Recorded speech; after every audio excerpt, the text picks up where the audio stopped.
It's Friday, so it's time for my studio artist finds that I found on Amazon. First is this clippy thing. It has a name. I don't know what it is. I'm gonna have to write it on the screen. But it's a way to sharpen your pencils.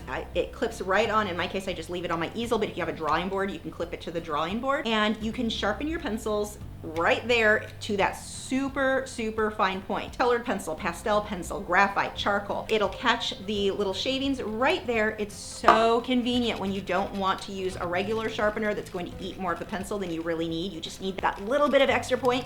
This is a must-have. My Amazon affiliate links to all of these supplies are in the video description. Next is acid-free masking tape. Now, when I work on canvas, I don't really worry about that. I can use regular painter's tape, something cheap, not a big issue. But when you're working on paper, that's when it can really impact your artwork's longevity. When you put the tape on the paper, some of the residue from the tape will always stay on the paper. You may not see it, well, you really won't see it, but it's there. And over the years, that area will start to yellow and get brittle and cause a lot of problems with the paper wherever you had applied tape previously. Even though the tape's not there anymore, that residue still is. So we want to go with an acid-free tape. There are tons of options. I personally prefer to go with either black or white because the colors, if you use, like this one's blue, if I use this, that can start to make me make weird choices on color on my artwork because I'm like judging the orange I chose because of what it looks next to the blue tape, even though the blue tape's not going to be there when the artwork is done. So black and white are my two colors, the only two colors that I really like to use with that. And then as far as size goes, there are tons of sizes. I've got some, the super skinny, you can see how much thinner that is. The super skinny tape is great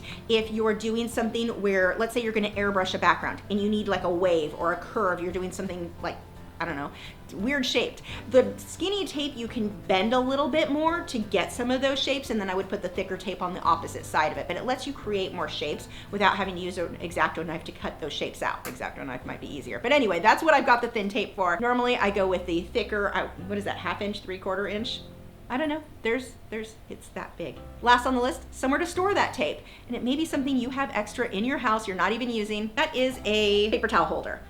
Just stick all of my tape on there. You can see I've always got a lot, and that can just sit on my desk. Now my tape is organized. I can easily find it without having to search drawers and figure out where I lost the tape because I lose everything in my studio. This I'm not losing. I can always find right there on a paper towel holder. My only tip for your paper towel holder, I like the ones that don't have the rim around the edge that paper towel holders usually do. This one is just a super cheap little pole and base. It just makes it easier for this use. If you want to check out my studio art finds from Amazon from last week, I'll put a link right here.